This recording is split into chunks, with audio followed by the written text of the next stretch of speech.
it's obvious that we can sooner or later this has to happen, and it's happening in so many other jurisdictions.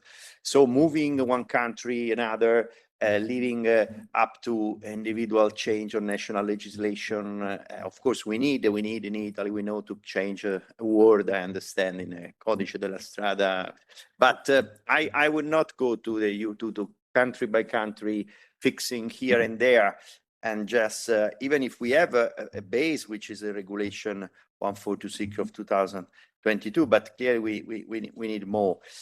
So we need first to promote shared innovation, but also this idea of mutual recognition, to have a true common rules for moving also to the actual use, but also to how we organize and collect the data. I think that's probably the most important element. I'm not, of course, an expert in technology, but I understand that clearly the ADS systems level 4 is the one where everybody is going. Then can be some level of interaction with intelligent infrastructure or not, but it's not a remote system, but it's more so as there will be intelligence inside the car interacting and then collecting data. I think it's crucial. The point is, who has responsibility for the data? So are cities just a place where these things goes, or cities and the jurisdiction, the common jurisdiction, are the place that can shape and share and also reinvest the value of the data for the common good, for improving our safety, for optimizing the traffic, and not having to, to freely give data and then to buy the same data that has been, organized. So that's the point, I think. So I would be extremely open in moving in eliminating barriers that are now, outdated, I think, in terms of really having courage in this, while being more rigorous in terms of rule on data. And I agree also, we should not now, we first do another regulation, we wait others. So I don't think we have to, be in line with the actual timing. So I think the strategy to moving, even if you have to do the agency, but you can start collecting data somewhere. So, we don't have to invent the single market and how it works. We are the master of we intend the union, not the people on this side of the table. So, we have all the policy tool in order to frame a market in a way which is protecting consumer, protecting common good, allowing competition, avoiding concentration. We don't have to invent the wheel. Of course, this is a brand new technology, it's totally different, but I think we have all the policy tools that can be deployed in order to move at the EU level and in a more organized as the way in which things are currently happening, with a city doing that, the member state doing another thing, a company doing experiment here. So I think it's really time to have a more coherent approach. So from the side of a local authority, which would have a great benefit of this innovation, provided that is properly framed and regulated.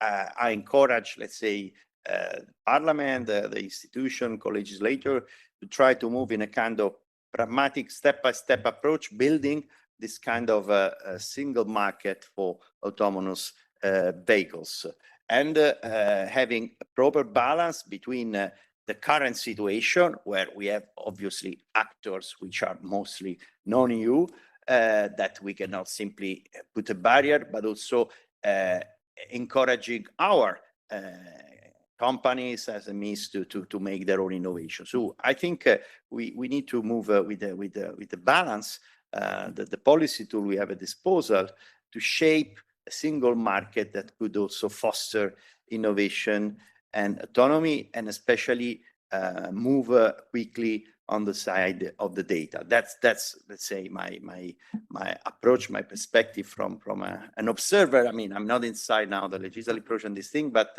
I really welcome what Francesco said and this initiative. So we hope to see now a street also for the sake not of multiplying vehicles, but organizing better the public transport, reducing, having more safety in our roads, and supporting, promoting innovation of European companies. So thank you very much. And I have to leave now, but I have to say that I fully share what Thank you. said so far. Thank you so much, Roberto. In this, I want to go on to have an event every semester in the European Parliament, because we have to give to keep pressure on this topic, and the Italian mayor have always been protagonists. Last year we had Mrs. Salis from Genova, this time Roberto Gualtieri. And we have also a small video from the mayor from Turin, Stefano Lorusso, that was the first to sign the call from Italian cities. So maybe yeah.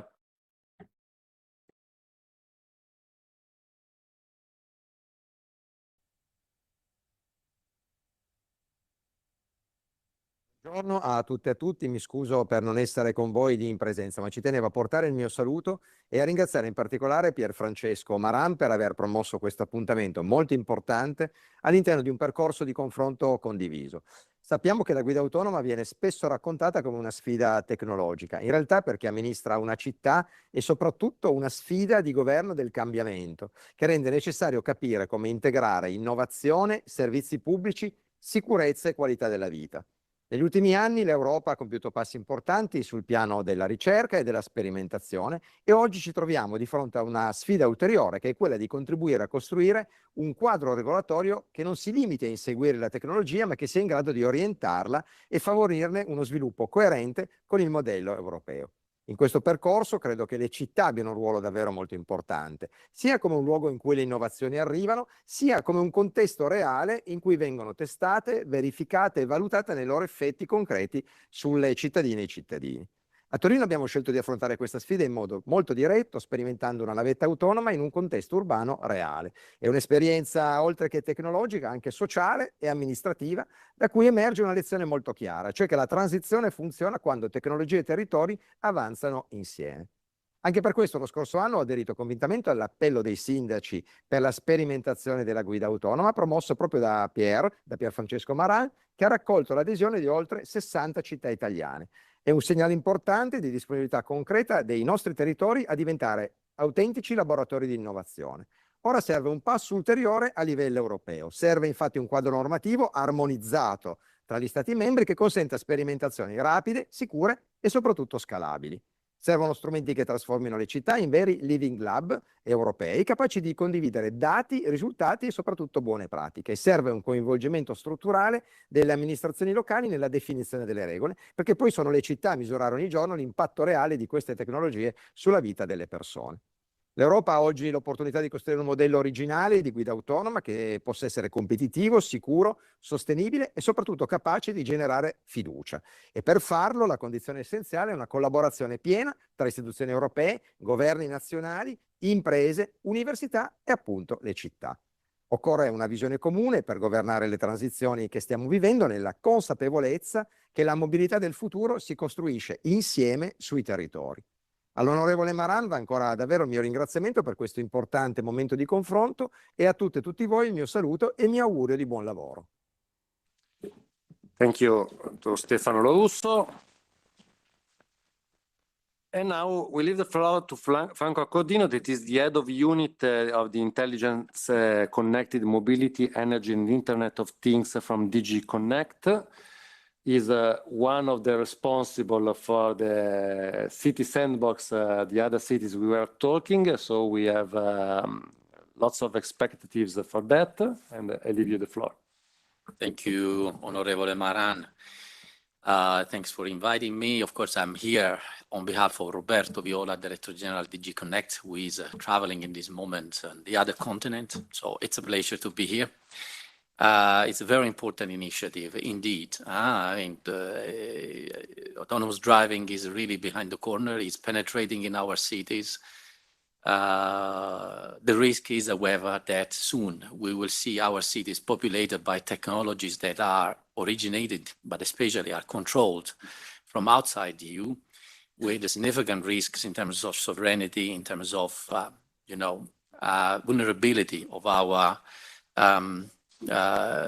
industrial ecosystem, because when we speak about vehicles, we speak about the whole really ecosystem, especially when we look at the software stack or the software-defined vehicles and the entire value chain. So to some extent, for the automotive sector is really a matter of changing or really suffering in a moment that is very crucial. And I think that the initiatives that are being taken, with the big thanks to Pier Francesco for leading a number of them, are very appropriate and timely. So I don't know if the slides are there. Please, next slide, because I don't know if I can control them. Yes, I will be very fast, because I think it's important also to broaden the circle and give space also to question, answer, and a debate on a topic which is not at all obvious, I would say. So I think we can go straight to the next. Indeed, this says basically we have competences, we have the talent, we have the technology, and we have also the energy and the motivation, the entrepreneurship, and we will see also today. But we need to put all these things together if we really want to achieve impact. We really to start thinking and learning thinking at the ecosystem level, and not claiming that by looking inside the individual segments that constitute the automotive value chain, we can gain this important battle. We will gain only if we will be together, each one with its own roles and of course legitimate interests and objectives, but looking always at the entire ecosystem, because especially when we look at the software stack, if we lose that one, we basically lose everything. That's very important. Next slide, please. No, I think it's the previous one. So in order to gain this, we need to act at two levels, basically. The first one, I might not follow the slide. First, to develop a sovereign European stack. We know, we look at the stack, we start from the hardware, it has been mentioned. We have on top of it the connectivity. Let's not forget about the connectivity. Let's look at the area of telecoms, of course. Everyone is reconverting in the world. Google started with the search engine, and now they are selling cars. I think we have, it's a bit of a word of a criticism to the mindset of the traditional European industry, which I think includes also the OEMs. We need to be able to reinvent ourselves, to reinvent our business models. I say our because I think we need to stimulate as well this transformation. Otherwise, we are going to lose the battle. So we need, therefore, to create a sovereign European stack. We are working on that. We are already investing from several angles, from, of course, the lower level, which is via the chips joint undertaking. It's a very important investment that we do. We look at the chips, specialized chips that can be reconfigurable, chiplets, like RISC-V architectures that can be used for multiple purposes. This is one element. Of course, we work also from the top on the data. We work also from the AI models. Saying AI models means having the computing capacity to do that. We invest in AI gigafactories to do that. Just to give you an example, at Sinega, we have one factory, for instance, but we are also quickly developing new capacities in Europe precisely for those kind of applications, in particular the mobility. And then secondly, once we have, or simultaneously, and by the way, very rapidly, we have the stack, we need to put them to roll out and take up. So we need to connect the offer that will come in one way or the other, can be partially open source or whatever. The platform has to be an hardware software platform. We need to connect these with the market. To do this, we need what Pier Francesco insisted about, to create the necessary environment, regulatory, but also technological and operational environment within the cities for this to happen. Next slide will be the last one. And this is the other cities initiative that was mentioned. We just launched a call for expression of interest last week together with our Vice President, Enna Virkkunen. And we keep it open until September, 30th of September.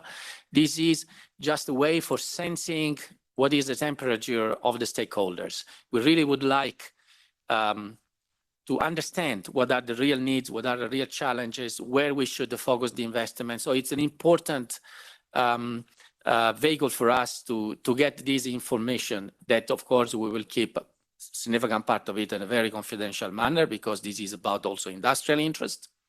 This is only the very first starting point. After that, we will shape a real call. It's a really very drop into the ocean of the financial needs that we have in this sector. It's only 15 million, so we foresee to cover some 5 to 7 cities with one single project, which brings together all the actors of the value chain, including the OEMs, including startups, including, of course, the stock suppliers, etc., etc. It's everything into the slides, and we have, of course, the pointers to online material for that. So with this, after we do that, we launch this, as I said, a real call.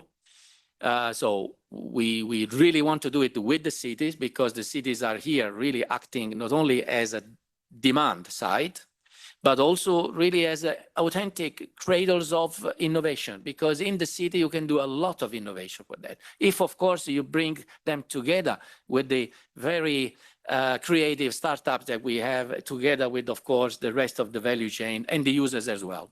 And then, of course, as we are discussing in the middle of the Cloud and AI the Development Act, in the middle of, alongside the CHIPS Act 2, etc., we have made our proposal for the next multi-annual financial framework, in particular also including the European Competitiveness Fund.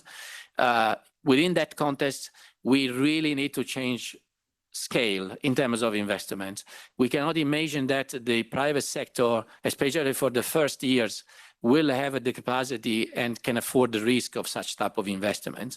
Public investment is needed, but not alone at the same time. So we need to combine the two. We are thinking about a new and more and faster way of financing these kind of projects, meaning not only the development of the technologies, but especially in joint forces with the cities in creating special vehicles, for instance, in order to allow the deployment in the cities of autonomous driving made in Europe. So that's our plans, of course, but it depends very much also on the response that we will get from the call for expression of interest. And of course, it depends very much on the stakeholders. So we really look forward in joint forces and working together to make this happen. Thank you.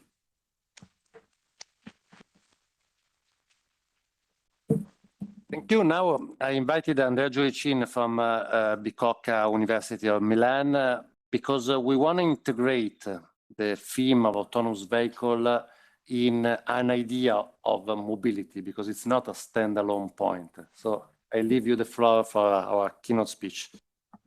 Thank you. Thank you very much. And sorry for the delay. I have some problem to come from Washington, D.C. So I just arrived, some problem of mobility around Europe.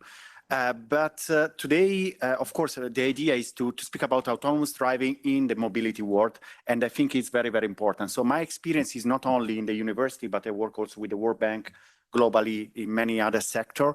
And I think it's very, very important to take in mind where is the world, where we want to go, and also take in consideration about sovereignty. Very important how was developed in other countries, China and the US, especially, as Pier Francesco told before. And this is some of the elements. So let's go to the next slide. That will be very, very quick. So the first element is to take in mind, of course, we speak about autonomous vehicle, but also we have in front of the revolution of electrical vehicles. This is very important because it's an integrated revolution together. Really, the autonomous vehicle is coming together with electrical vehicles, also in terms of efficiency of the car, in terms of use of the car, in terms of maintenance costs of the car, and so on. But at the same time, also, we have to always remember that also we have a public transport. So we had the example of Turin, but we have example all around the world. And public transport is working very well even if it's autonomous or not, because it's mass transport. It means that you have a lot of people on board. The same for the train, the same for the buses and so on. Next slide, please. Another element that we have to take in consideration that we are already in a world that is really changed. I show to my students this slide very often about the change in the automotive industry, because we are speaking also about automotive industry. As you can see here, if less than 20 years ago, Europe and the US, or NAFTA, that right now is not exist anymore, but is North American market, were the first market with around 15 million cars produced every year, with China that was around the half of that. Right now, China is the double of European or the NAFTA market. So also we have a big change, and we saw what is happening about electrical vehicles and so on. So I will not enter in these topics because even if it's too complex, but it's really that we already shift a lot of production because Chinese market was growing a lot. I was teaching in China 2016, 2019, so I saw that kind of evolution, and it was very related to the regulation. So the regulator in China put a lot of pressure and put a lot of limits to have increase of electrical vehicles. And right now we are in competition, strong competition, as we know, with the Chinese production and the Chinese bread. Next slide, please. And the other element is, as it was told, we are in the middle. Where is Europe in front of the Chinese technology, the US technology? This is a video that I took in San Francisco because I work in California and I go quite often. Where we want to stay? And this is the main question that was already put here. And the element is, if we want to develop something, what are the conditions to develop something European? Because of course, for sure, we are a little bit delayed if we stay if we see the technology, but we can reach the development that was already done if you go in Shenzhen or if you go in San Francisco, in the Bay Area or not. Next slide, please. Okay, this is just, it was the video, it's not important. Another element that we have to take in consideration is why autonomous vehicle is so important. Of course, there's the first analysis about the reduction of the accidents, the injuries, the death. This is very important because for me, this is one of the main elements that we have to take in consideration with autonomous vehicle, that is the reduction of the accident, and the safety is very important. Then the safety is important, of course, first, because we avoid a lot of tragedies in Italy. Just in Italy, there are 3,000 deaths every year. In the last days in our newspaper, we saw so many cases of tragedies, but also as an element that has to be considered, that is about the cost, because the insurance cost of autonomous vehicle is much lower than a traditional car because of the accident that is lower. So we are able to reduce a lot of the injuries around Europe, probably also the death, could be decreased around 80%, 85%. That's different estimation right now. This is an element. So let's go to this element. Why autonomous vehicle is very important, and this is the point also to understand how it's possible to develop something European. First of all, as I told, of course, there's a reduction of costs in terms of insurance. This is the first element. So lower accidents means lower cost in terms of insurance. There's also there's an element. If we take robotaxi market, and then I will go to the two main market, the driver is the main cost right now. If you take for Uber, Lyft, Bolt, whatever, this is a cost, of course, in terms of this. So this is a question for the politics, how we will deal with a lot of people that will not have this kind of job maybe in 20 years. This is an element that we can think about that. And another, of course, the transition will be quite long, but is an element that we have to. And then we have also the fact that we have a very higher increase of the use of the asset. So the asset could be used, I don't want to tell 24 hours, 7 days, apart the maintenance, but that means that you increase the use of the asset. So this is very important element, the use of the asset that is given this kind of this technology. And then also the fleet optimization. This is another element that we have to take in mind. So this is some of the reason that is why is already competitive in terms of cost. So of course, right now it's quite high, but the idea in 2035, there's several studies that will be a strong reduction of the cost about the autonomous robotaxi. Let's go to the next slide. This is a study that was released a few weeks ago from Goldman Sachs, and it's about the robotaxi fleet size. As you can see, there's a huge a market that is developing right now. There's around 7,000 robotaxi all around the world. That is very small, because you can see that here we will arrive to some millions of robotaxi in 2035. So this is a very important element to take in mind, that the increase of the market will be exponential. Let's go to the next slide. And if we see in terms of value, we will see that the market will be higher than $400 billion per year in 2035. As you can see, it's a huge market that is coming here. Europe is a very important market. So let's take in mind that Europe will be one of the main markets, will be bigger in the estimation than the US market, also because of the population and so on. And the next slide, please.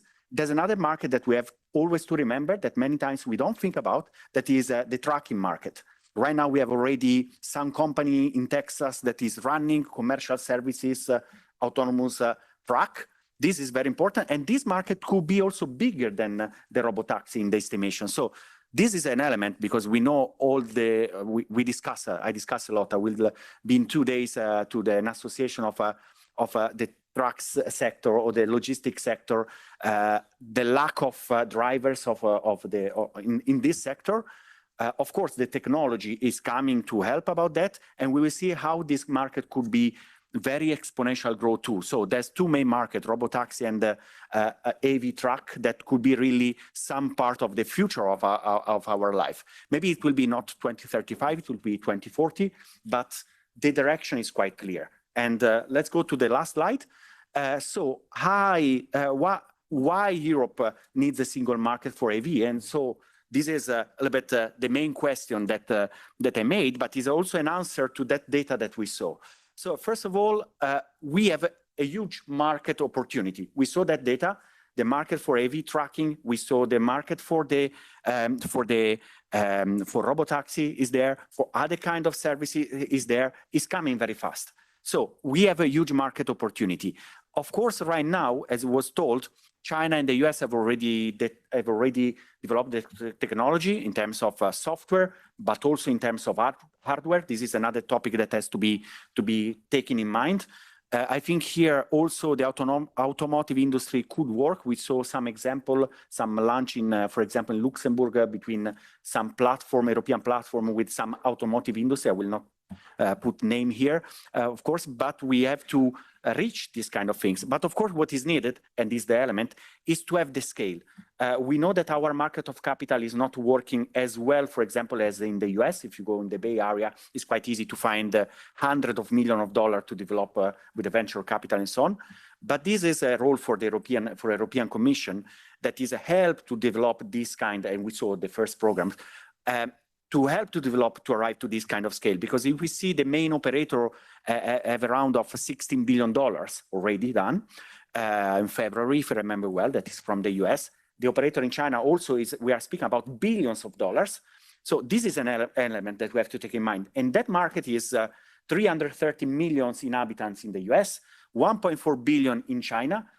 If Italy, my country, but also France, where I landed a few hours ago and so on, go alone with every single country, with every single border in terms of authorization, we will be never able to reach this kind of scale. We will lose. So one of the elements is to create a single regulation, to go in this single regulation that is not stop at the border, because it's needed to create a market for 450 million inhabitants. If we don't start from this, then we have the problem of the capital. I saw some analysis about that is very important, that is not so easy in Europe and so on. But if we don't create a single market in this area, we will be never competitive. This is the main point. So for this, we need one single market for the autonomous vehicle, for autonomous tracking, but this is really needed for us. So starting from numbers, I wanted to show that there's opportunity for us, there's huge opportunity, but if we don't react and we don't act very quickly, we will be out in the market as we saw in some other many markets. Thank you very much. Thank you so much. Now we have a change of the floor. I invite here Edwin O'Connell, that is my policy advisor, and it had to become an expert of autonomous vehicle in those years. And I also call Luca Foresti, that is the CEO and founder of Newlinks.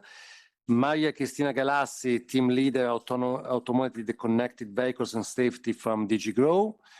Livia Spera, General Secretary, European Transport Workers Federation, and Angela Pash, Senior Public Affairs Manager of Moya.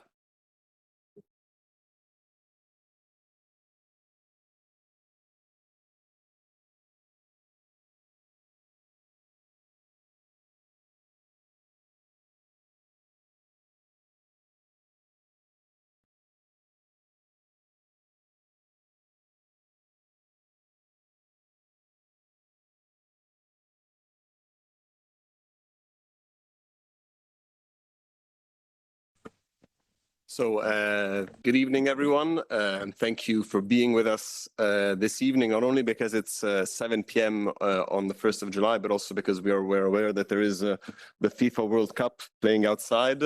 And for all the English people in the room, I'm very sorry to tell you that England is currently losing to Congo. Hopefully, maybe by the end of by the end of the event, things will change.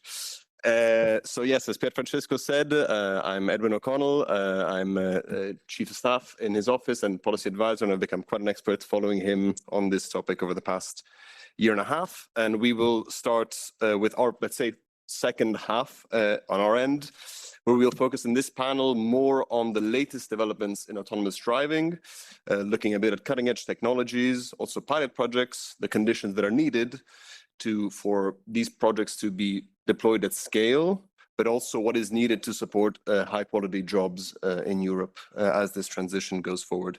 So I'll just briefly introduce the speakers, and then I'll give them the floor as we are running a bit late. From my left to the right, we have Maria Cristina Galassi, who's team leader of automated vehicles, connected and automated vehicles and vehicle safety at DG Grow. She's a familiar face at our events, so we're very happy to welcome her back. Then we have Luca Foresti, who we have the pleasure of inviting here today, who is the CEO and founder of Newlinks, which is a spin-off from the Polytechnic University of Milan that is developing level 4 autonomous driving technology. And he previously served as the CEO of the Medical Center Sant'Agostino for more than 13 years. And he'll tell us a bit more about this very interesting project that is Newlinks, that is developing in Milan. Very recently raised almost 40 million in funding rounds with the participation of various entities. Then continuing on the left, we have Livia Spera, who is the General Secretary of the European Transport Workers Federation, which represents, by the way, 5 million transport workers across 38 countries. And she's been at the ETF since 2005, and she's been reconfirmed General Secretary in 2022. And finally, last but not least, on the very end of the panel, we have Angela Pash, Senior Public Affairs Manager at Moya. We've also had Moya here before at one of our events, so we're very happy to welcome you back. Moya, as many of you probably know, is Volkswagen Group's ride-pooling service focused on urban mobility and the development of autonomous mobility solutions. So without further ado, I think I'd like to start probably in the order in which I presented all of you. So with Maria Cristina, since we obviously heard from your colleague Franco Accordino a bit the latest developments at the European level, and what's going on now with the ADA cities and with Yekava, very interesting developments. What would you say, out of everything that's been going on, I know you just also came back from Geneva at the European and international level, what would you say are the most important recent developments, and what impacts do you expect them to have? Thank you very much again for inviting me here, and good evening to everyone. So, of course, I would like to share the latest updates from Geneva. We reached indeed quite a significant milestone. A big automated driving package was adopted at UN level last week. This big package comprised the first global regulation to approve automated driving systems, and this will extend what we have currently in Europe because it will be applicable to any kind of autonomous vehicles from level 3 to above.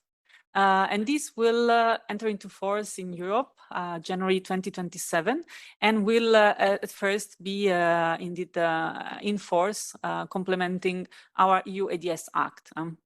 so Regulation 1426 that was mentioned also before, they will coexist for a certain transitional time until we collectively decide on the way forward. And I mentioned the package because that was not just the main achievement, but we also amended around 90 regulations. And here we have one of the co-chairs of the group leading on that. So from France, Romain, congratulations. So that was a huge work ongoing for more than a couple of years, where indeed we had to make the type approval framework, so all conventional regulations ranging not only on safety, but also on emissions and on electrification. So to make all this big and old framework fit for innovation, fit for autonomous vehicles. We made it, we delivered all the package together, and United Nations adopted last week. Why is this important for Europe? Because we are going to use these regulations, this updated framework. This is going to be possible starting, as I said, in 6 months from now, so January 2027. And this will also allow us, together with some more adjustments in our European regulations, to deliver unlimited series approval. So to remove this number limitation that we currently have, 1,500 registrations per model per year, that doesn't make indeed so exciting deploying autonomous vehicles in Europe.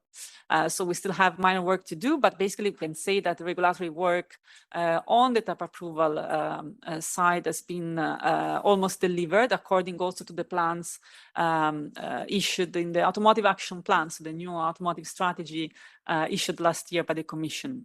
What it means that indeed we are going to have a single market for vehicles.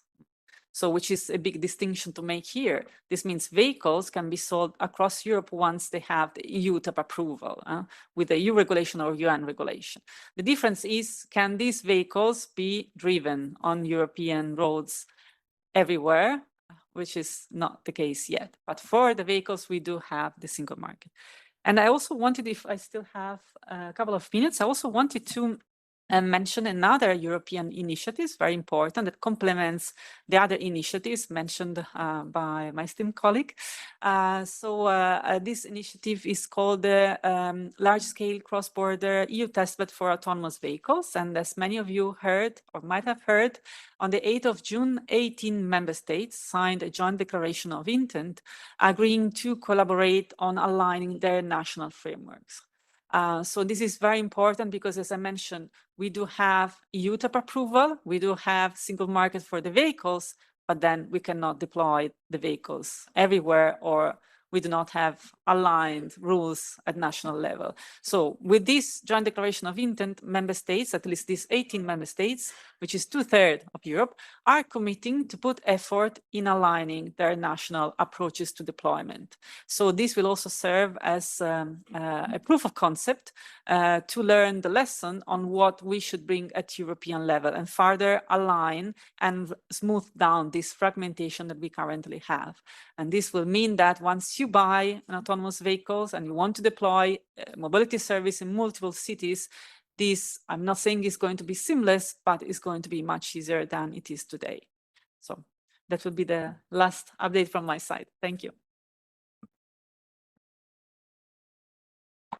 Thanks, Maria Cristina. And maybe just to pick up on one point that you said that the objective here is to make a framework fit for innovation, which I think is a perfect segue then for Luca Foresti's intervention. I think it'd be very interesting if you could explain to the audience a bit your experience and what are the main challenges and opportunities that you see as an innovative startup company in the AFI field currently operating in Europe.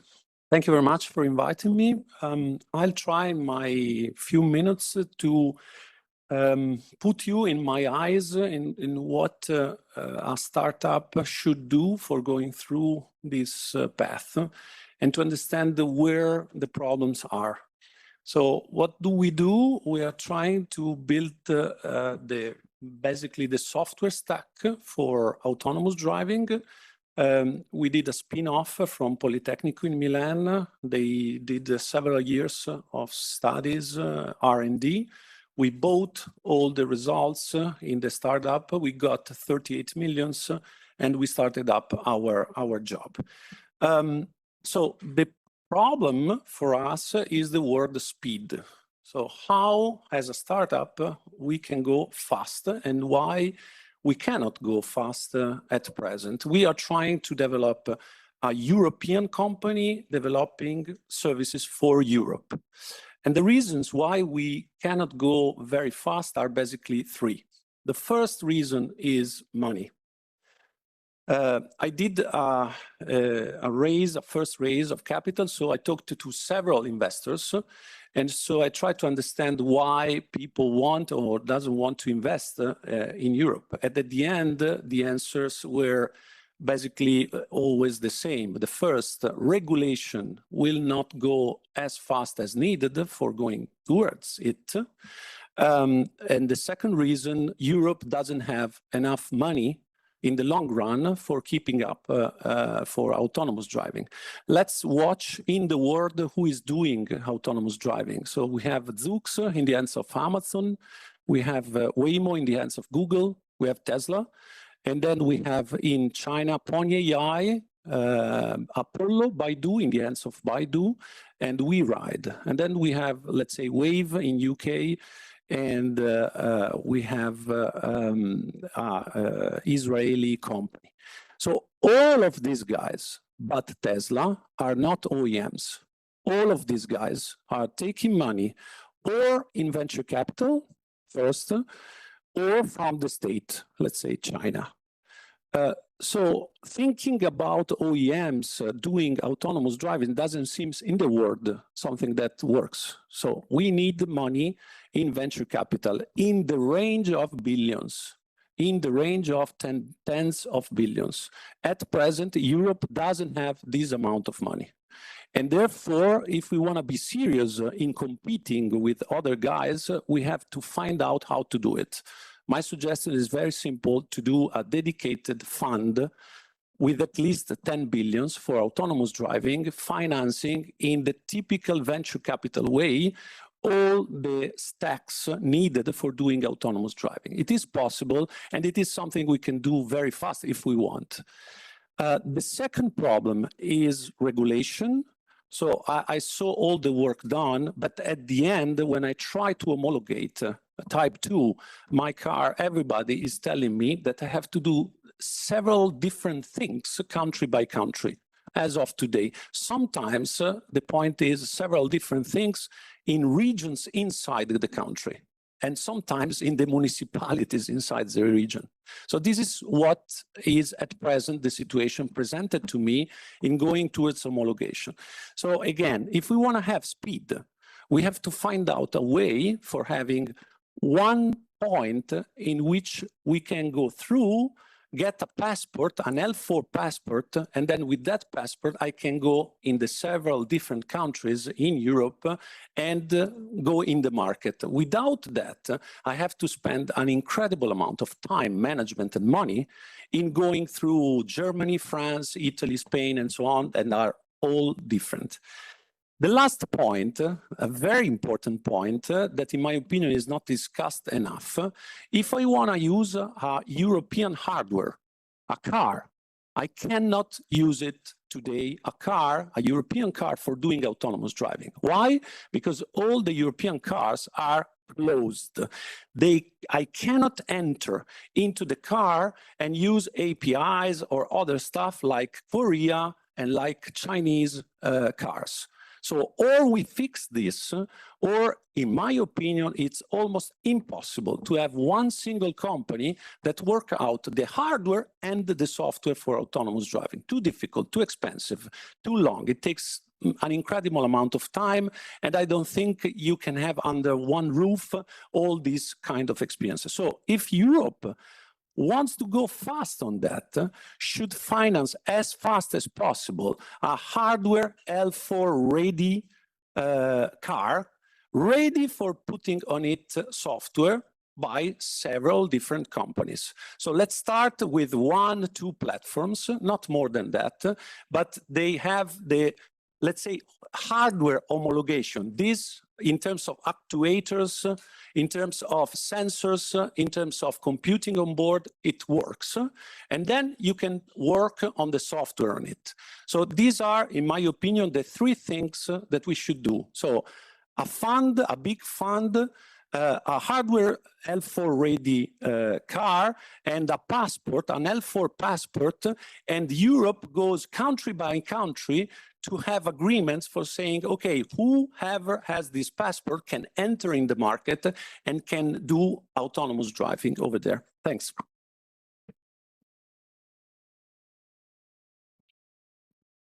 Thank you. A lot of points there, which I'm sure the audience will also love to pick up on from. Maybe now we can, I think it's a good moment now to bring in the perspective of Livia Spera, because obviously Professor Giurishin, in his speech, he mentioned the issue of the impact on jobs, on labor. And obviously, Cristina Galassi, she mentioned this 18 EU member states signing the joint declaration. We saw that the European Transport Federation recently reposted and reacted to this letter. So I think it'd be very interesting to hear a bit your perspective on the whole issue. So thanks a lot, first of all, for this opportunity. And this is indeed an essential issue for us, for workers who work in public transport, in taxi services, but also in logistics, last mile delivery, road freight. So it's quite a big impact on our members. So the short answer on what our priority is in this framework is obviously involving us and being at the table from the very beginning. And I would like that next time that we talk about this, there is more of the workers' perspective also in the discussion. So far, I heard just maybe one remark that sounded very cynical to me, saying we won't have drivers anymore, so we will save money. I don't think my members would appreciate this, but anyway, if you look at the history, the transport sector has always evolved. So we had containers that have dramatically reduced the number of port workers. We have forklifts that have again reduced the number of workers, but still the transport sector has evolved, and the workers have never opposed this when they have been involved from the very beginning. The workers have adapted, even if the jobs have changed substantially. When there was no involvement, there has been social conflict. And the last example I can give you of this is in Rotterdam 10 years ago, where there were strikes because there was a quite automated, not fully, but quite automated terminal, and the union and the workers were not involved. So if we want to have social acceptance, if you want to have the workers involved, also because of their expertise, the good strategy is to do it from the very beginning. And that's why we have also initiated a very fruitful dialogue with the European Commission, with some member states, and we are going to see our members in the different member states also to try to understand what their priorities are and how they see things. Now, one concept that we as trade unions like to put forward is the principle of just transition, which may look like a very abstract concept, which is not, because it's about basically jobs. We can say, yes, there will be new jobs that will be created. Yes, but we have people on the labor market that can't be necessarily reskilled, upskilled. Some of them a few years to pension, so there will be funds for the transition. So these are all things that really need to look at. They're very concrete issues that need to be looked at. One thing is clear for us, because we saw it everywhere. We don't believe in a transport sector without workers. There will be an evolution of jobs. There will be different jobs, but we don't see a sector without workers.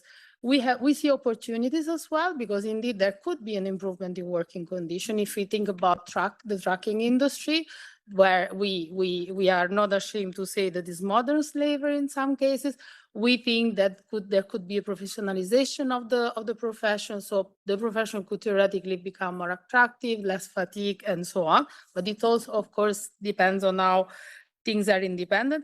It could be a good contribution to transport poverty, of course, for those regions where, or peripheral regions or in areas where public transport is not available because it's very costly. And of course, it could be an opportunity for us, for our workers, because there could be some gains that are to be shared in terms of productivity, in terms of costs that are saved that could go for the workers. But of course, there are major challenges. I've mentioned a few of them. As long as we don't know how things will be implemented, we do not know which kind of jobs will be needed. And we already see that with other changes that are less impactful, the profiles are changing and companies are struggling. Another challenge, if we do not involve the unions early enough, is that there will be the current shortage in some sectors will deepen even, because if people don't see a perspective of working few years in a sector, they will just not join at all. There is a very concrete risk of offshoring, and there we have already discussed with the European Commission. We saw our colleagues in Australia, where a Filipino terminal operator had decided to operate the remote cranes directly from the Philippines. So in this, we have to be careful to keep jobs in Europe. And of course, there are all questions related to new psychosocial risks, health and safety risk, liability, and so on. Just to close, there will be some issues that won't be solved by the automated vehicles, the shady business models, even the job shortage won't be solved, I think, before 2050, according to the studies produced by the European Commission. Questions related to enforcement, questions related to underfunding, of course, because public transport companies are currently suffering from underfunding, and automated vehicles are are certainly much more expensive than the traditional one. So just to conclude, early involvement for us is crucial, but also in a phase where in Europe the buzzword is simplification and regulation, we think that we need to regulate and we need a very strong public oversight for this very challenging development. Thank you.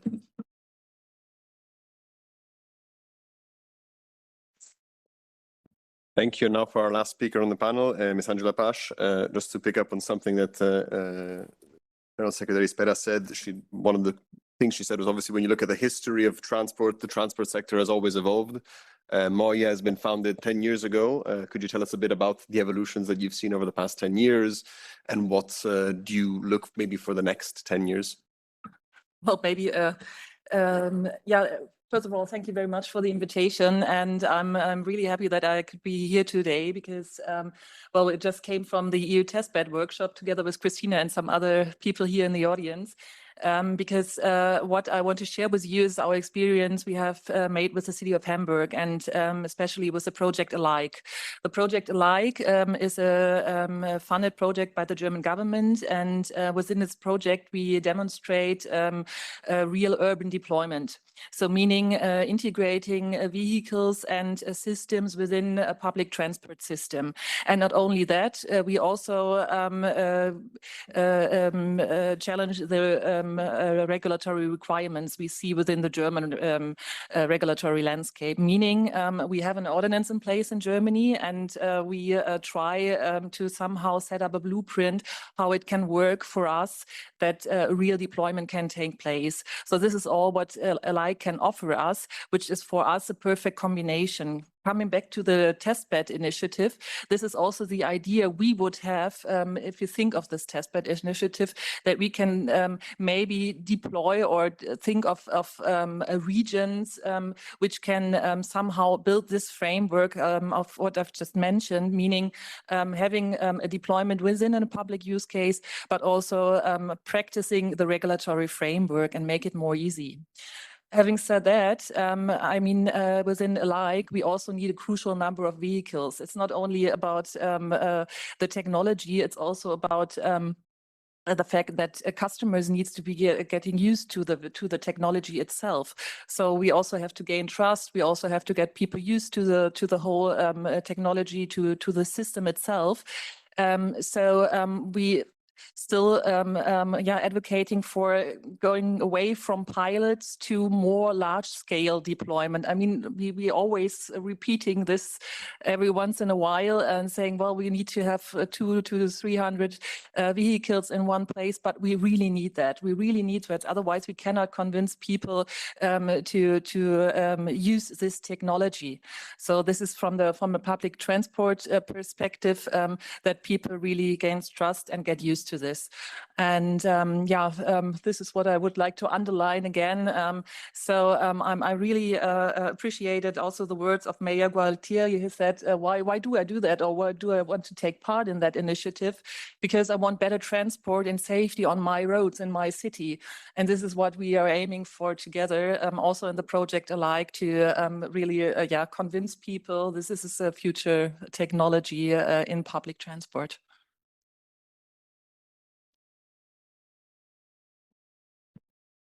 Thank you very much.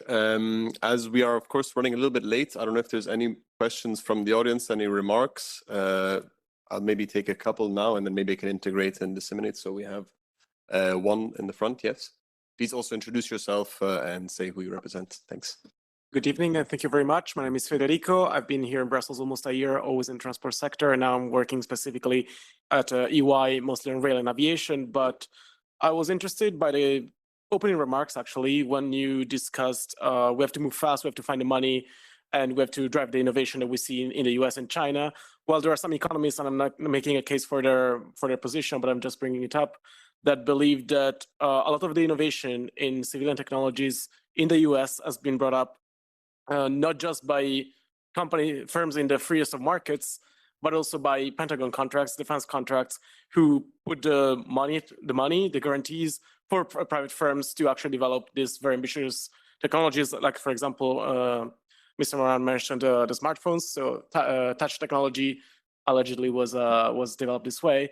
So especially now that we talk a lot about funding for defense, etc., and we have to fund competitiveness, etc., how can we shift the paradigm to have, let's say, defense funding for defense be oriented in such a way that it will be, let's say, spilled over into civilian technologies as well? And most of all, to what extent do you believe that this should be the way to lead industrial policy as well, rather than through, let's say, the freest of markets or a mix of the two? Thank you. Thank you. I think we also had a second question over there, yes, and then I'll group them in the... Yes, Friedrich Trosser from FIGEFA, the whole parts distributors. I wanted to pick up sorry, I need to look up the name again, for the point that Mr. Foresti made, but also related to Mr. Giudicin, because we have heard that most developments on autonomous driving does not come from OEMs, but comes from companies that rather build the car because they have the access. Now, obviously for us, looking obviously now at the DG Grow, and she knows what's coming, since we already have the problem that already through the closed setup of software systems of OEMs nowadays, already basic repairs are impossible. We have seen that fleet development, fleet optimization will be a major part of the advantage of autonomous driving, will be a major part of economic contribution for the EU.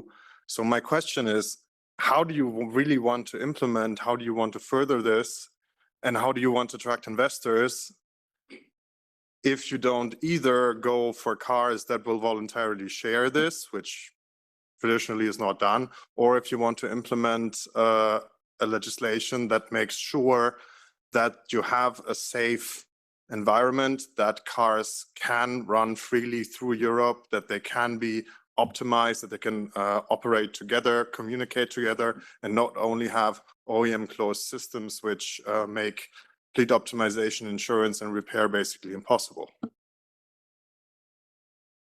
Okay, thanks for the questions. I don't know if there's any volunteers. We have one question, of course, on general funding and the splitting. Maybe, I don't know, maybe that could have been interesting maybe for Foresti and Pash. And then we have the second question more in general about, let's say, the broader ecosystem supporting, regulatory ecosystem supporting these companies. I don't know if we want to do it like that, that maybe we can. Yes, please. You were referring to also how can we use maybe funding for defense and making use of it. I mean, these are different aspects of the same story, let's say like this. I mean, one would be the technological part of it, yeah. So, which I would differ to the things I have described. So, what I meant is supporting public transport providers in providing vehicles for customers.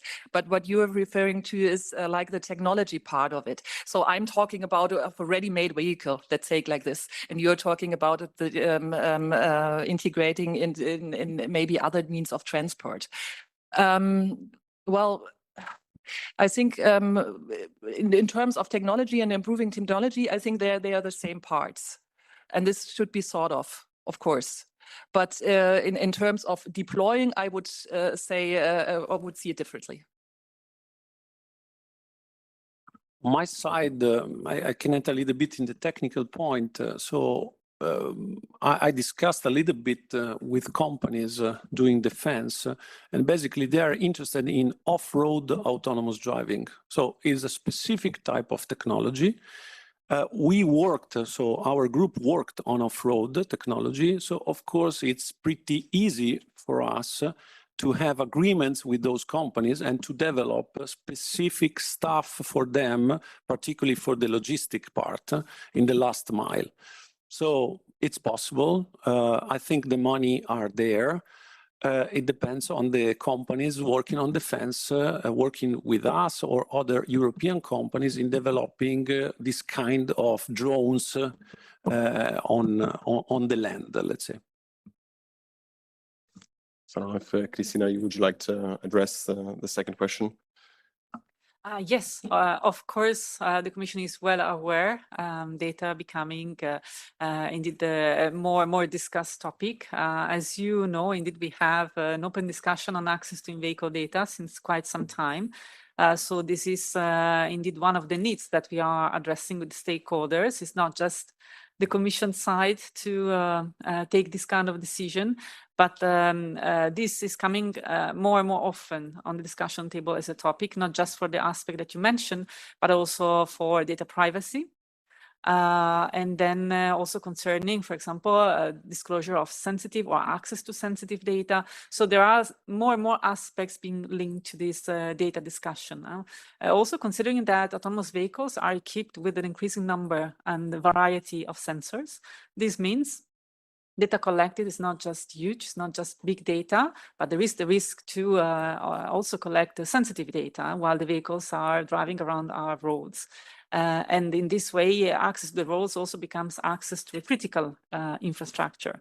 So this discussion around data and access to data on board the vehicles is becoming more and more stringent and more complex. So for sure, this will be up to all stakeholders to be involved and bring a contribution on what needs to be done in Europe. We know that other world regions have already taken decisions and actions on that. So it will be now time also for Europe to set a decision on that. Thank you. Okay, I think we can come to the close of this panel. If you allow me, maybe I'll just allow Livia Sper as well, who hasn't had a chance to have a second intervention. If I can maybe throw you with one question, maybe if you can answer in 30, 45 seconds. Say, if you had one ask for the policymakers, what would it be? Also, because the next panel will be mostly composed of policymakers. What would your perspective from the workers and trade unions be? Even in 10 seconds, involve us and look also at the workers' perspective, because it can be very, let's say, it can be very tempting to just look at the technological side, which is very important, and the market access side, but there is a huge social and societal dimension of it that shouldn't be ignored. Okay. Thank you. So we changed the floor for the last time. Thank you, everybody from this panel. Now we have two colleagues, Jens Giesecke, that is the EPP Group Coordinators in Transport and Tourism Committee, member of the parliament, and Christine Schaldemose, that is one of the vice president of the European Parliament from my political family, SND, and I welcome also Françoise Gaspard, vice president of European Road Transport Research Advisory Council and senior policy advisor from the Île-de-France representation to the EU. Welcome.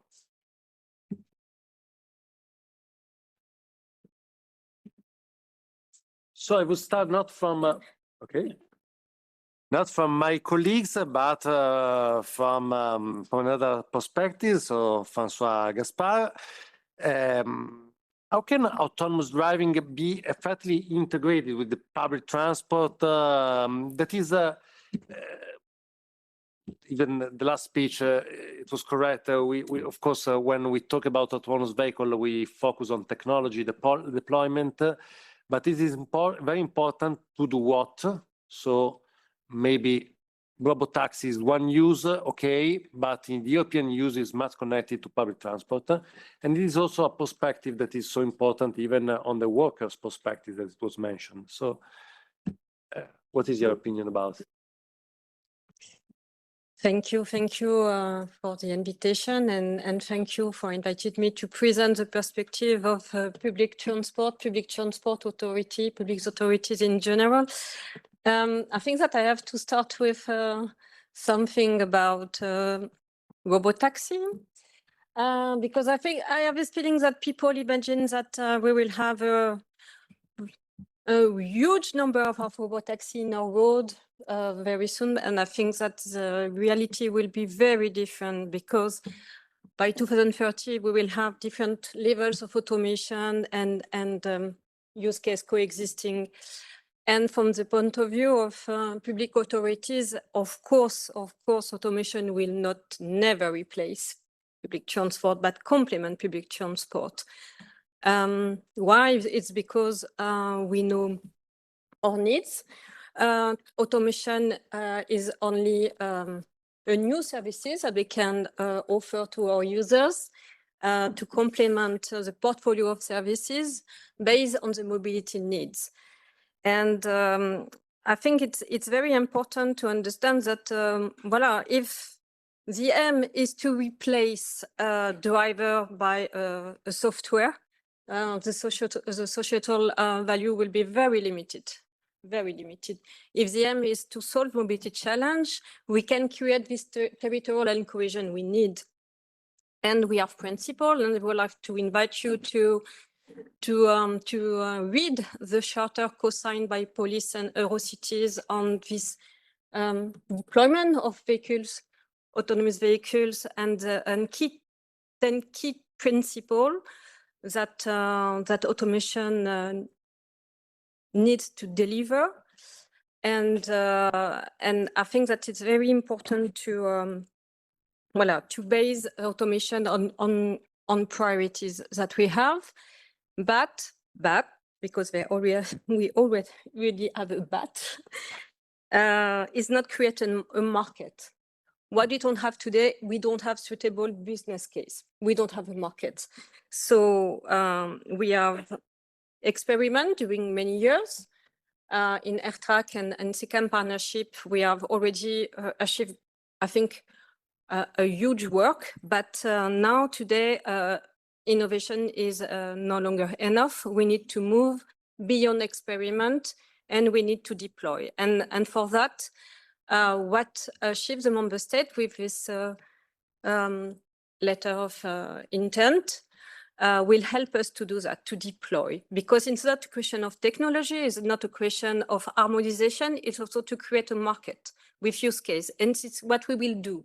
Public authorities, cities, regions, public authority will join their forces in a platform called Pact for Europe. Pact for Europe will help to implement what Christina already well presented, the test-led initiative.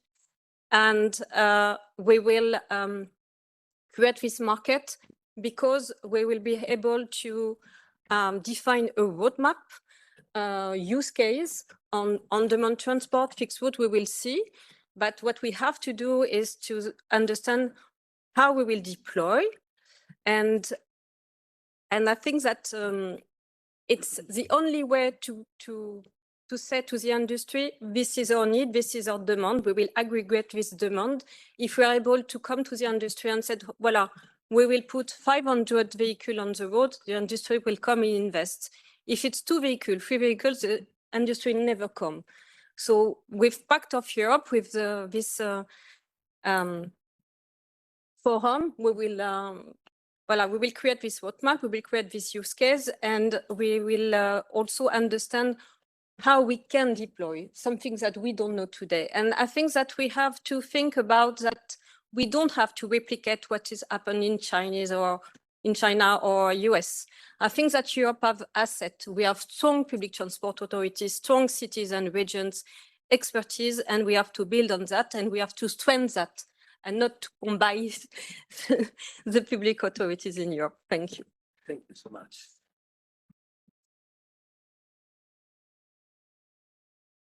If we talk about automotive, everybody should know that Jens Giesecke is one of the,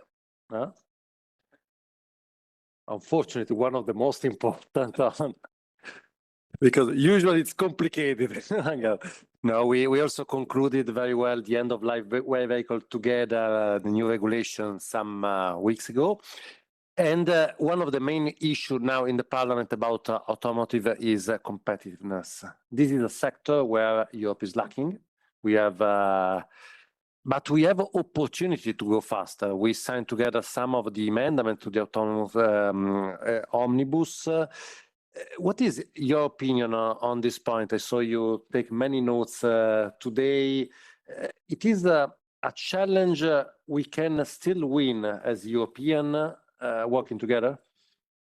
Yes, Pier Francesco, first of all, I have to say that I just accepted your invitation because I knew you would not ask any question on soccer, as I'm from Germany. And for those guys, we don't know if for this is the World Cup. For those guys in the room from third countries, UK is still one ahead. Has not scored so far. So Congo is still in the lead. From our perspective, 2 third countries, so we are neutral in a way.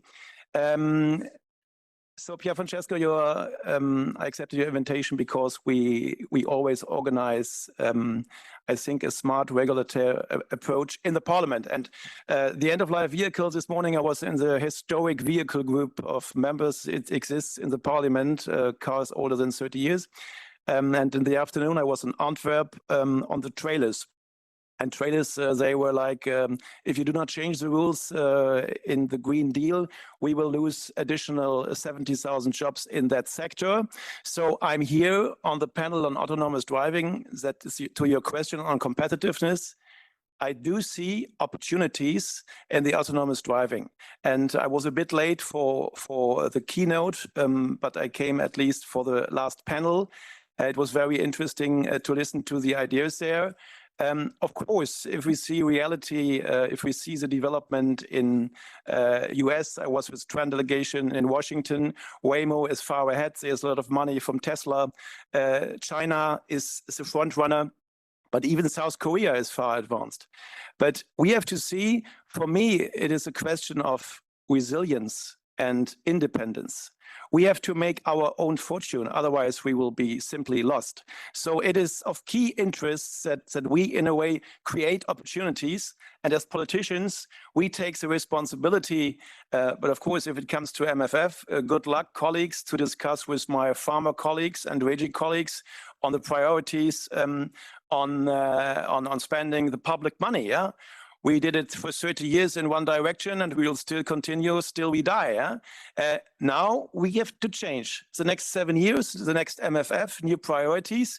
We will not fill the gap like the Tesla money, but at least there is the option to co-fund something. We can have new priorities, and there is the way to go. From the legislative part, it will be not a problem. If there is any amendment needed on flexibility, let's go forward. But to put it very simple, I want to have the Moya example as a model, from a city model to a cooperation between cities, between member states, and that was quite enlightening. 18 member states, luckily Germany as well, co-signed the declaration to have common rules. I think the missing 9 member states will follow if we make it a success story and that is feasible. Thank you. Thank you, Jens. Christel Schaldemose, Vice President of the Parliament, Socialist and Democrats group. It's another perspective because she's our leader on the Digital Service Act. And even today, we don't know exactly if we are talking about automotive or AI applied to automotive. So the digital aspect is central. She's also a member of the IMCO committee, that is the one of a single market. And one of the main issues we are facing is the fact that this is a fragmented market. So what can we do in this direction? First and foremost, I just want to say to you, Jens, that, I mean, Denmark and Italy did not even qualify. So the fact that you came as long as you did is better than what we... so that's better than where we are. But Pier Francisco, and thank you for inviting me. And I think it is a very interesting discussion. I mean, I'm also one of the shadows on the automotive omnibus file, and worked with the Euro 7 and type approval, etc. over the years. So I've worked a little bit with this area. And it is true that 2 things, at least. We certainly need to fix the single market. We don't really have a true single market on this, and we need it. So a type approval in one country should automatically, I can't say that, should also work in another country. So we need to make sure that's the case. Of course, before we are there are things that need to be tackled. We have different rules on different road signs, etc., etc. So we also need to collect more data and a lot of things. But we need to fix it because I believe that also from a digital sovereignty perspective, it is important that it is our own technology in Europe that we use for these purposes. One of the former speakers said, imagine all the data sent to others. I mean, we collect quite a lot of data in the vehicles already today. It will be even more in the future, and consider the impact of all these data sent to China or US or other places. So we also need, from that perspective, I know that we can make rules that it doesn't leave Europe, but anyway, I think it would be good that it is European ownership. So a better single market is important. Perspectives about data. I think in order to have consumers on board on this, we also need to know what we're doing here, because all the data collected, as you said, from the Commission, it's some of it is also sensitive data. So we need to find ways to do this, so people don't fear that it will be used against them, where they were, how many people in the car, how fast they drove, etc. if something happens. I think we need to discuss these topics, because otherwise consumers, users of cars will probably be a little bit hesitant to move into this. We also still need some of the legislative aspects in place, so that we know what happens, who has the responsibility in case there is an accident. There's no doubt, I guess, that because we haven't seen very large scale tests with automotive cars, not self-driving cars yet, but we expect that they will be safer. But still, we know that there's still accidents taking place. So we need also to know for sure who is responsible. And here, I think we still have some work to do. But having said all this, I am very much in favor of this area. And like Jens said, I think it would be better for EU if we forwarded some of our fundings in EU for these new technologies, new purposes, in order to increase our competitiveness rather than the more old-fashioned ones. But it will be a huge fight, and we don't have enough resources right now in EU. But I think for our competitiveness sake, it would be good. And Pier Francisco, your amendments for the automotive package they're quite good, because if we adopt them, and maybe we can get Jens on board on that as well, I think at least we have a starting point so that we can get rid of some of the loopholes we already have. So I'm in favor, but we also need to do a job to create a real functioning single market, and we need also to have the perspectives of the consumers. how far are they willing to go in terms of safety, in terms of data, etc. But I think that once we start discussing it for real, then I think there also will be a willingness. In Denmark, they approved a few weeks ago the FSD for Teslas, and that created a huge debate about these type of cars assist, how far were people willing to go, but maybe one thing more, how much were they willing to pay for having this assists in the cars? And I think that was a very interesting thing for me, because it was not the fact that they could get assistance when driving, but it was more the cost of it that they were discussing, those who had an opportunity to use it. It tells me also something about that. It's good to have a discussion, because I think we can get people on board if we start discussing, and then of course delivering, so that we can start having more cars out on the roads. Thank you.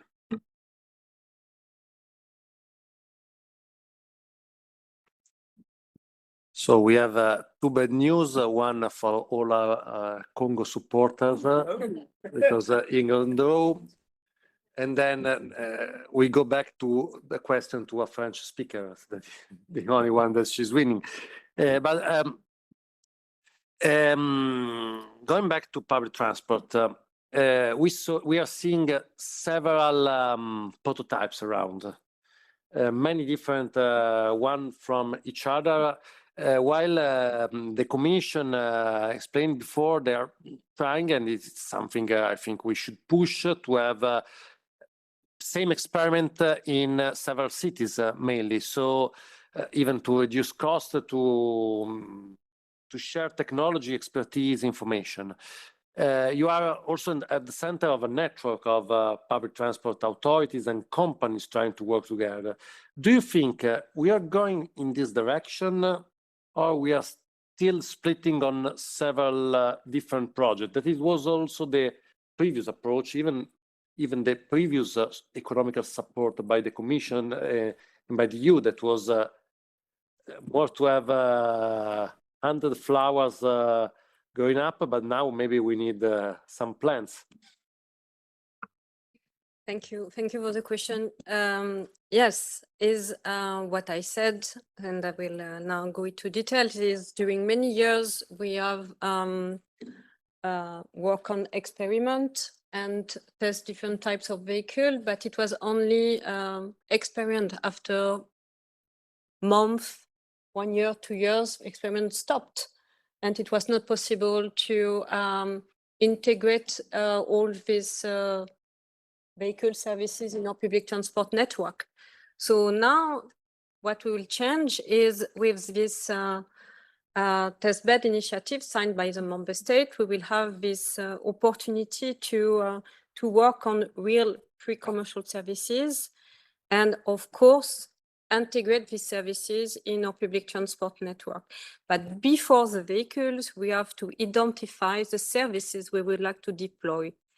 We know that we will work on on-demand transport. We know that we will work on fixed route. We will work on on-demand transport because today we are deploying this type of service in an underserved area to give the access to mobility to people who don't have mass transit. But it remains costly for public authorities. So automation is a way also to improve accessibility to public transport. And it's important to have a roadmap, because today PTAs, public transport authorities and cities and regions are working in isolation, and we have to put in common what we would like to do. This is the reason why we are working on this roadmap, and we will deliver this roadmap by the end of this year. Because Europe is accelerating, we also accelerating. I would like to come back on what you said, well said, on competitiveness.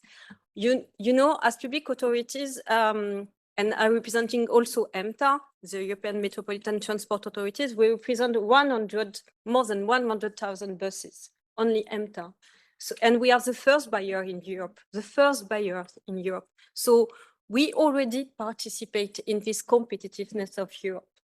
And tomorrow with automation, what we will do is to start to put 100 vehicles on the road at least, and we will continue with other PTA with 200 more, and after 300, we will arrive to create this market, and we will participate in this competitiveness and also the resilience and the sovereignty of Europe, because we have to be autonomous from other continents like US and China.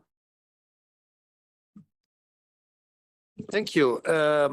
Yes, we're talking about budget. I want to highlight that the Draghi report shouldn't be that still. So one of the points was to enlarge our budget, not only to reorganize it, even if AI, autonomous vehicle applied to agriculture could make excellent results.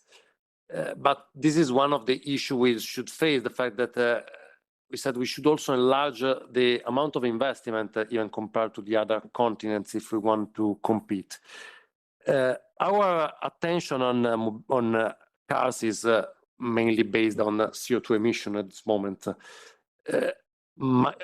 I hope we will find a solution about it and honestly take it off of the table, because I think we are losing time about other things. Do you think the other rules we are facing, the omnibus, etc., are sufficient to give us a perspective, even in innovation?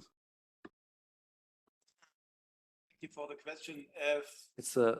Thank you for the question. It's a bit, I would like to broaden it. On the automotive omnibus, of course, we can technically see what we can do. And of course, just for the minutes, I co-signed the amendment of Pier Francesco. This is our way we cooperate in the platform in the European Parliament, just for the public as it's web streamed. We work very good together. I co-signed the amendment, and if there are other amendments necessary on a general revision, I think we can find common ground. But of course, in automotive, to be quite open, there is, well, it is a huge transformation taking place. And for my region, for my constituency, I come from Lower Saxony. Lower Saxony will announce or has announced to fire 100,000 people from the automotive sector. Workers, engineers, all kind of people working in this industry. So now, and then if we talk about budget, of course, 100,000 people losing their job, not paying their rent for their house.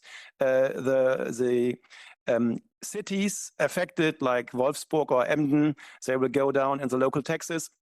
That is a huge transformation. It's difficult. And obviously, if our companies do not perform in Germany, Germany is not able to pay more money in the European budget. So far, we are net payer 25%. If Germany is weak as an economic country, we will not give any money. So recent discussion in Berlin was my Chancellor, Christian Democrat Friedrich Merz said, okay, good idea, Ursula, to spend 2 billion the next MFF.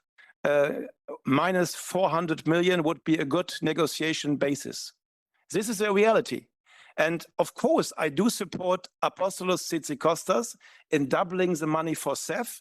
And on CEF, it's not just pure infrastructure. I'm willing to go for innovation to have more money. But we all, if we want to do it, we have to defend the doubling of CEF.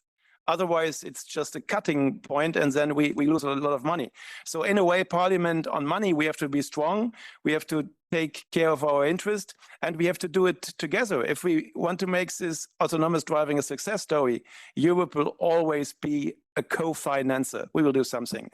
Like last week, I was in my constituency opening a new swimming pool, 9 million from Berlin, and I was just responsible for the flowers in the backyard, you know. But I was on the picture, so everything is fine, you know. But that is a reality in politics, and this we can't ignore. Thank you. But on the money, I mean, we have a tendency in these years to believe that the only way we can solve all the problems we have in Europe is to make the European budget pay everything. It's not going to happen. We need to find a way to have private investments in this as well. I think that one of the things we can do in this area is that if we look at what can we save in case we have autonomous cars, for instance, we will probably have less pollution, less accidents, maybe faster access when we go to job in the morning, saving quite a lot of time.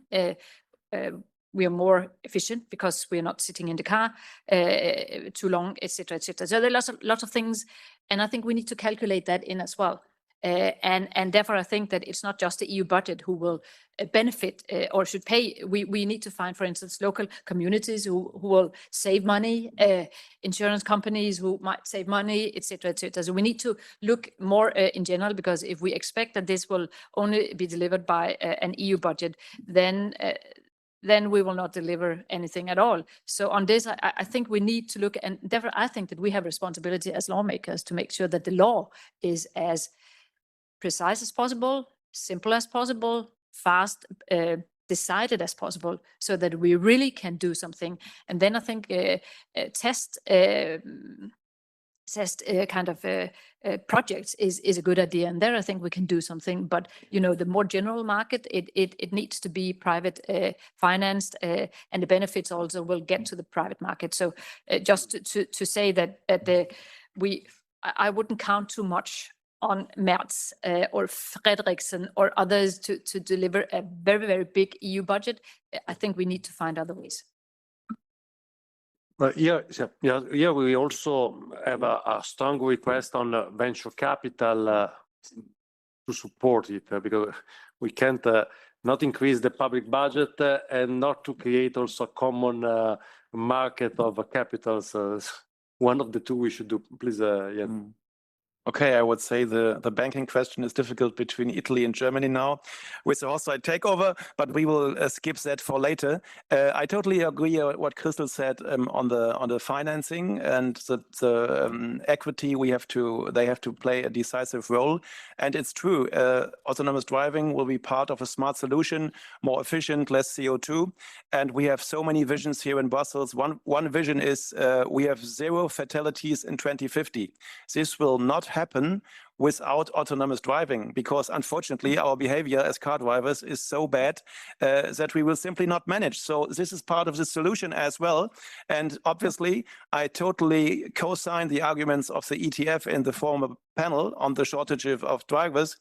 But you know, we have to take care of the labor interest. But if you see the truck drivers in Europe, we simply 440,000 are missing after a EU study. So in a way, we have to have more autonomous driving for trucks, for cars, and then we will have a smart system. But without this, it will not fly. So the option is we will simply wait and then buy it very expensive from China or US, or we have our own approach. That is my way to how I see it at the moment. Thank you, Francois. Yes, on this question of funding, as public transport authorities or citizen regions, we are ready to invest and to purchase vehicles, not only 1 or 2, but 100 at least. So the cost will be, as you can imagine, enormous. But we have strong political backup and we need to do that. But innovation has a cost. So we need the support of the member states that we have today, but we have also need also the support of the parliament to support us financially to not only for the vehicle, but the whole ecosystem, because automated mobility is not a minor change for public transport authority. We will not only buy the vehicle, but we have to also to provide a whole ecosystem. So it will be an important risk that we will take, and we are ready to take this risk, but we need support. Yeah, we have some questions from the public. While at least today no Brexit, as I understood from results. Some question? Please. Hello, Pierre Chewan from Betty, France. Just one single question or highlight regarding public transport. We know that public transport procurement is a very complex process. So how, is there any ideas or processes that you will put in place to reduce and facilitate the time to market for this procurement so we can leverage and scale quickly within the cities where they are interested in such a procurement for AVs. Yeah. Other question? Yeah. Hello, hi. I'm George from Bolt, the European mobility champion. So like I'll do some World Cup connections. England is winning, by the way, for the ones following. So we mentioned four things that interest me very much: the single market, funding, the World Cup, and competitiveness. And how do they all come together? If you look into the European market for for taxis and ride hailing, and you compare it to the US and China, Europe has a market of around 40 billion, the US has a market of 60 billion, China has 80 billion. Okay, so Team Europe, 50% less than the US, half of China, even though we have more people than the US and more purchasing power than China. So if you want to attract investment into autonomous driving, and there is a huge shortage of drivers, at Bolt, we want to bring 100,000 vehicles in the Bolt platform in the next 10 years. How can you grow the market in Europe so that we can have more drivers, we can have more autonomous drivers, and attract the investment to make this innovation made in Europe? I'm very happy that everyone agrees on the need for the single market, but we need to go beyond the vehicles, because if we don't have a single market for the services, no one will buy these vehicles. Thanks. Yep. Good afternoon. Tomalim from Eurocities. We represent the largest European cities. I have a question about something that was not really addressed tonight, which is social acceptance. I think it was mentioned at one point during the previous panel. I just have a question for all the panelists. How you see the involvement of the citizens as well, the users, because I think we've heard about the impact of workers, because we've seen, I mean, if we make an analogy with different new innovative services that were deployed in cities, ride-hailing, e-scooters, etc., that sometimes there is a backlash. We've seen it, I think, in San Francisco, people hitting robotaxis with different objects, trying to prevent them from functioning, which means that sometimes the local authorities have to react in quite a strong way. Last example, here in Brussels, next year, I think we won't have e-scooters in Brussels. It was the same in Paris. So how do we avoid this backlash? And how you would see actually a good governance framework? Thank you. Last question. Yeah. Thank you. Joost van Tomme, Ertico ITS Europe. Very interesting debate. Some points we've heard in the ACAVA 2 weeks ago. However, I think it takes two to tango, or at least three to tango. I missed the road authorities in this discussion. They are also a part of Ertico as a public authority.